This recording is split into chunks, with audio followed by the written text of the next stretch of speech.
joining us in a special chat today, we have Gopal Asthana, CEO of Tata CLiQ. Under his leadership, Tata CLiQ has brought to India some of the largest global brands, and along with him, we have none other than Sabyasachi Mukherjee, the most celebrated designer in the country, known for his designs rooted in Indian heritage. They are coming together in a partnership, launching Sabyasachi Jewellery on the Tata CLiQ platform. Welcome to CNBC-TV18, both of you. Thank you. Thank you. So, Gopal, let's begin this conversation with you. What does this partnership mean for Tata CLiQ?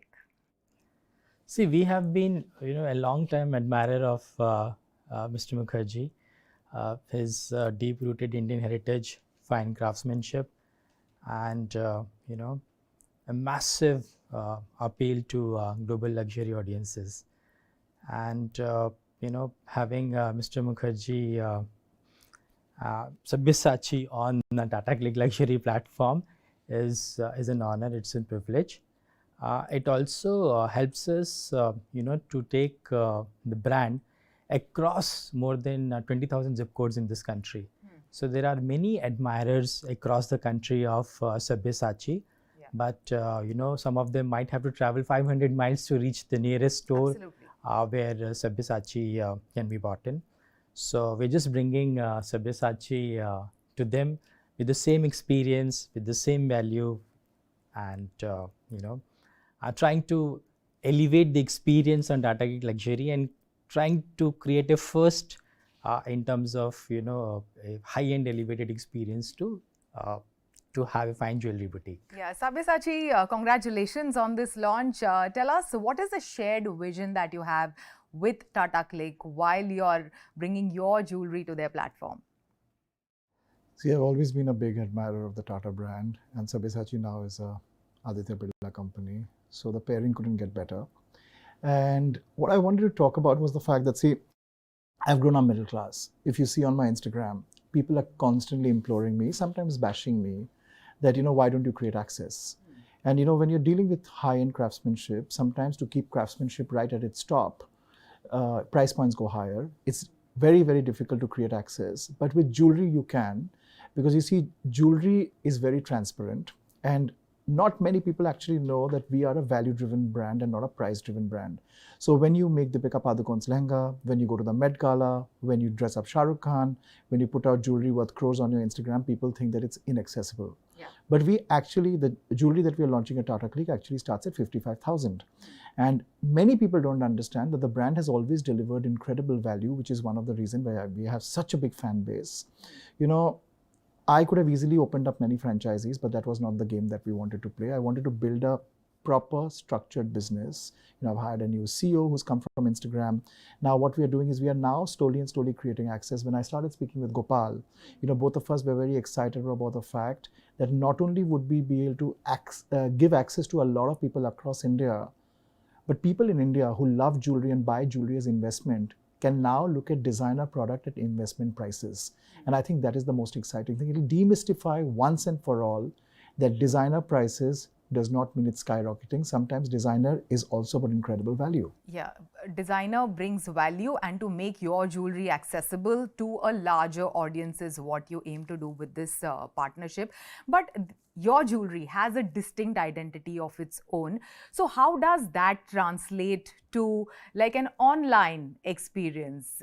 Because I walk into this store, I see Sabyasachi written everywhere, from the carpet to whatever is displayed right here in your store. So how do you translate that experience online? When you build a very beautiful brand, the translation becomes quite seamless.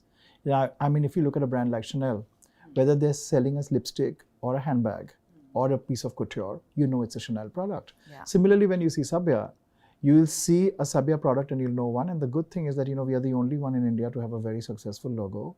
The logo does not have my name on it. It has the Bengal tiger. And I think I wanted to create a logo that belonged to the country, not to me, because when you wear the tiger, you feel like you're wearing India.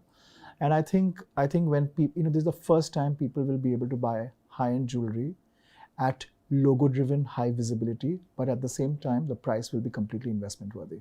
Sure. And Gopal, how do you ensure that Sabyasachi jewelry stands out on the platform? What are you doing at the back end? Online, as you know, starts with a fantastic discovery process, right? How do you discover the product? Okay, and then what is the navigation? How do you go from one page to other page, right? Third most important part is content, right? There is nobody to tell you about the product, so you create a world-class content, and I think Sabyasachi's team has really created a world-class content for us, okay? And we will be able to bring the product as close to the customer, okay, as they can feel in the offline store. So that becomes the discovery, the navigation, the content of the product. And then in terms of the delivery experience, right? So we are famous for our signature black box, right? And so the signature black box is there. We take utmost care when it comes to a fine piece of jewelry, that how it is delivered. So the last mile delivery, how it is getting delivered, who is delivering it, right? So we try to create a rare experience, very intentional, that the customer is happy. Sometimes even we take appointments from the customers, right? Sure. When do you want us to come? We go, we give a white glove service. Okay, we ask them, do you want a video to be created? Okay, you open the black box, okay, you see the product coming out, right, and all that. So we have done enough preparations to ensure that, you know, we give customer that kind of immersive experience when they buy from Tata CLiQ Luxury, which is almost equivalent to when they buy from the store. Does it also mean faster, servicing to some of these, pin codes in the tier 3 and, non-urban markets as well? Because urban markets get delivery much faster than, the semi-urban. Yeah, I think very good question. So let me give you some stats. More than 50% of our customers, okay, are from non-metros, right? And we intend to deliver as fast as possible. For something like jewelry, our entire arrangement is very different, right? We don't do normal arrangements, okay? I don't want to get into the arrangements, but yes, we really want to do the things into non-metro things very fast, very secured, right? Security is extremely important. So we will see that particular part also coming in. Okay, before we move on to luxury at large, Sabya, I wanted to speak to you about the 50% tariff posed to the Indian jewelry market. How do you see its impact? America is learning to look after itself. India needs to learn to look after itself. And I think there's a fundamental mistake that we have always made. We have never really played on our strengths. Today, there's a lot that India can do in terms of manufacturing and craftsmanship that the world cannot do. Simply if you borrow from your heritage and you borrow from your local skills. If you make design in India and manufactured in India a mandate, people within India and people outside India will start buying Indian. I think Indians need to find an edge, and that edge will come from heritage, local wisdom, and it will come from uncompromising quality. Because when you can deliver something to the world that the world cannot get anywhere else, the world has no choice but to come to you. And India has that potential. So I think the fact that Trump has raised his tariffs becomes a wake-up call for India to be able to recharge its economy, to be able to figure out a way forward that works for us first. And I think this is a great time, because this is a time about design in India, make in India, buy in India. Because we all have a collective, we have a collective responsibility of pushing our economy forward. Because I think gone are the days where you could be rich alone. You have to be rich together. Yeah. And, we should use our leverage. How else do you think, the gems and the jewelry market should respond to this 50% tariff? See, I'll tell you something. What should be the strategic response to this? I think it's a very simple thing. Focus on building jewelry with Indian craftsmanship.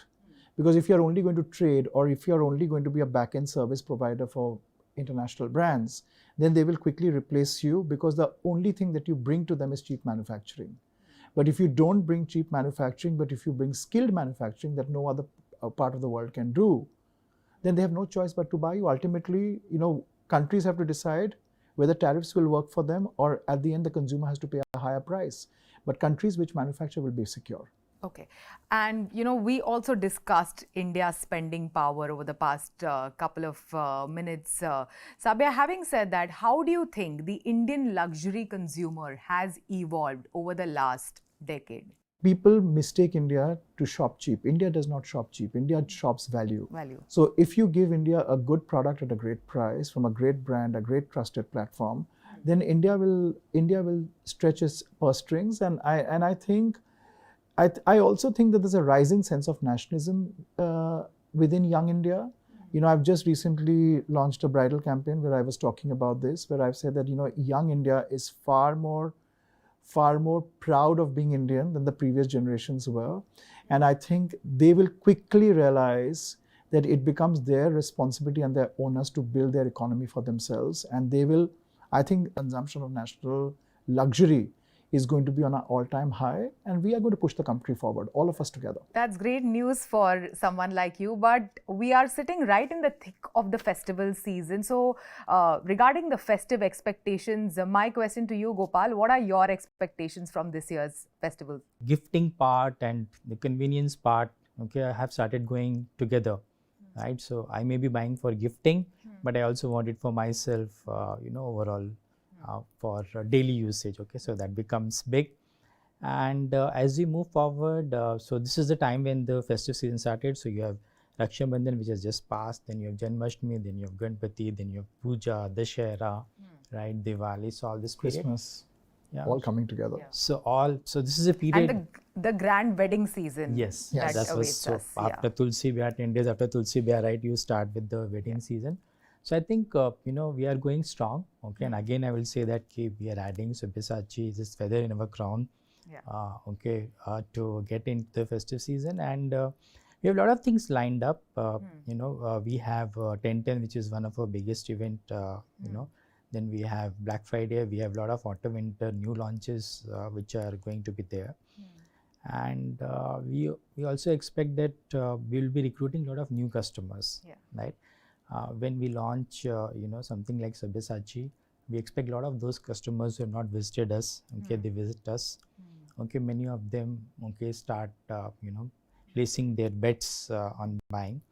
And because it being festive season, like you said, okay, we believe that this might be a little different, more exciting festive season for us. And there is auxiliary damage on the consumer wallets while being on the platform. But Sabya, what are the trends that you're seeing ahead of the festival season as we walk up to the wedding season? I think the way consumers are shopping is completely changing, because I think consumers today are smart investors. I think firstly, consumers will hyper focus on wearability. You're not going to buy something that you're going to put in your locker, or you're not going to buy a product that you're going to just wear one day in your life.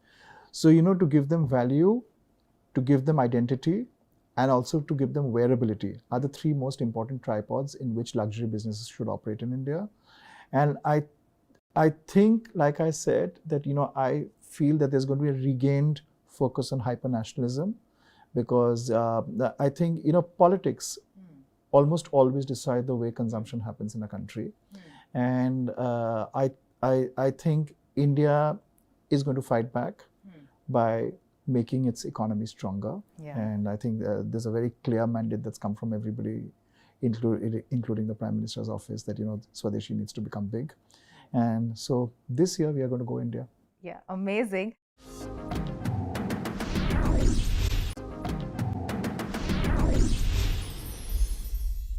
Sabya, you're someone who started Sabyasachi with just 20,000 rupees borrowed from your sister to grow it to like a 500 crore business.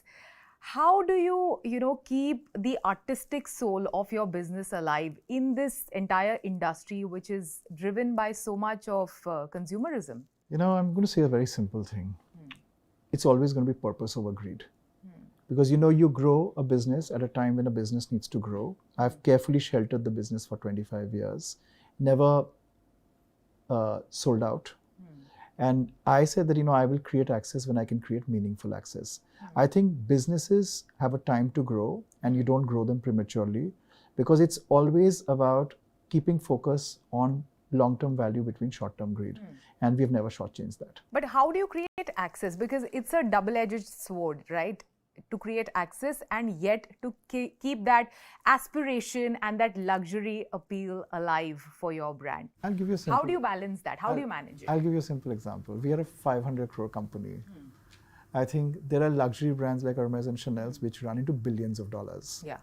They're still considered to be very luxurious brands because I think what they have, they have created access without compromising on integrity. When you create access without compromising on integrity, like, one of the reasons we wanted to be on Tata CLiQ was Gopal sold the story of how they deliver. And I was very excited about that because I was hesitant. But when he came to me and when he met me, and I told him to tell me the reason why I should be on Tata CLiQ, apart from the fact that there's trust. And when we were speaking about it, he was telling me about how sometimes they deliver watches, which are almost like a very high concierge service where a person feels like that, it's a special thing that has been given just to him. And I think they've built Tata CLiQ with a lot of integrity. So this is how you create access. You find out partners who have the same integrity as you, and together you grow something that's incredibly valuable. And I think it's about creating the right product, finding the right distribution partner, focusing on the right price, the right messaging. You can be as widely distributed as you want, but you still be luxury. Yeah, need to scale while keeping the commitment to the craft alive. Absolutely. And you once famously also said that, you want to dress the world one sari at a time. Right. Is that now it's going to be one neck piece at a time. Good one. What are some of the trends that you're witnessing, overall in terms of, the trends, how people are shopping on Tata CLiQ Luxury specifically? See, one very important thing that we are seeing is the premiumization of gifting, right? So gifting has been always there existing, but now the premiumization is really making a lot of difference. What people were used to gift earlier, okay, and what they are buying now for gifting is making a lot of difference. That's number one, right? Number two, who is the customer? And I think, I just pick up from where Sabyasachi left, is that we create access to a lot of people who are Gen Zs, okay, and who are in early stage of millennials, and let us give this to customers, because if we are genuine, if the brand is genuine, customer knows that, right? And they go that extra length, okay, to own that particular product from the brand. So I think this feeling, okay, and expression of the feeling and acting on that feeling is something that is coming up very strongly, right, from different cohorts. And third, I think, which we discussed, that we are seeing a very strong surge of, tier 2, tier 3 cities. I think it is being spoken and spoken and spoken everywhere across wherever we go. But the fact is that people there don't want a product which is stripped off, okay, or service that is stripped off, okay. So if for example, if I'm staying in Jalandhar, right, I want the same product which you sell in Delhi, right, with the same service element. So this has started coming out in a lot of our interaction with customers. Customers say that, don't think where we stay, right? We don't want to be treated in a slightly different way. Okay, fine, you strip 2 things from the product, okay, and make it a little cheaper, and say that because you're in tier 2, tier 3 city, okay, we'll give you that. So I think this, if you purely, read the customer comments and that, we start understanding that customer has become much more involved, right? And they actually have started seeing in the buying journey, that if the brand is living the values that I have, okay, then I stick with the brand. Sure. Right? And brand has to become very careful that they pose up the same, face, whether they're on online or offline, because customer, chooses to be omni-channel. I think there was a time when a lot of us made the phenomenal mistake, corporates, individuals, all of us, of deciding what the customer should buy. In that, we have always underestimated the customer. Now today, everybody across big businesses and small businesses, whether you're selling the lowest form of FMCG or the highest form of luxury, are realizing the customer's innate ability to want to premiumize. So today, I say that listen to the customer. Listen to the customer's voice, hear their aspiration, listen to their want, and create something that the customer wants. Don't tell the customer this is what you deserve and this is what you shall get. I think if India wakes up to the possibility of understanding how everybody across every income group wants a little bit of optimism and premiumization, and if we learn to listen to the customer's voice, we are doing that at Sabyasachi. Sure. A lot of people come to us and they say that, you know, we want something more expensive. We want something that is something that nobody has seen. Earlier we used to say, if we make these kind of products, who's going to buy it? But today we are listening to the customer's voice, and we are realizing the big thing that I tell all my people at sales, all my people who do merchandising, is that never underestimate your customer, because it's a growing economy. With a growing economy comes greater optimism, and learn to lean into the optimism of the customer. Don't judge the customer on the basis of where the customer is coming from. Judge the customer on the basis of what the customer's optimism and hopes and aspirations are. That's wonderfully. So well said. Yeah, so well said. That's really great insight. Gopal, before we have like a quick fire round with Sabya, I want to understand, this is, we are meeting on the sidelines of you getting Sabyasachi on the platform, but any other brands in the future over the next few months that you are excited to get on Tata CLiQ Luxury? Previously, I think you would have heard we have partnered with Lululemon to bring Lululemon in the country. Yeah. And just before that, we also partnered with Guess Jeans. So I think, these are there. But we are so extremely happy that we are having, Sabyasachi over here, because we are all secret admirers, of his across craft. sitting of his craft, heritage, and the way things come up. Sure. Not only us, but I think across the world, many people talk, many people don't talk, but silent admirers. So I think that's what we are. So I want to end this conversation on a high. Sabya, I have quick few questions for you. I know that you've dressed so many celebrities in Bollywood. Who is that one person that you haven't, that you wish to dress, and how? Actually, it's Dimple Kapadia. Dimple Kapadia. Because, I've been a very big fan of hers from Bobby and Sagar, and she's a wonderful actress. But she's so elusive that I've never been able to catch her. How wonderful. So I hope that wish does come true. Any global superstar that you would like to dress, that probably you rubbed shoulders with at Met Gala? Well, she follows me on Instagram, and it's Madonna. And I've been a big fan of hers from the time I was growing up, and hopefully one day she'll not only follow us but wear us too. When you walk into a room full of people wearing Sabyasachi, what is your reaction? I try to disappear, because I think it makes me very nervous to be with people who wear Sabyasachi, because I am very surrounded by friends who wear Uniqlo. Yeah. And so for me to be in a crowded room full of designer clothing makes me very nervous. All right. What is your mood today, as in terms of, today, this year? Like, is it saris? Is it sequins? What is it? It's optimism. It's optimism. Okay. One fashion mistake that people should avoid this year? I would say that don't go too far away from your identity. I think this is the year when world over people are going to do a lot of identity building. Own who you are. Own who you are, absolutely. Thank you so much. Thanks for joining us today, and thanks for this wonderful conversation, both of you. Thank you.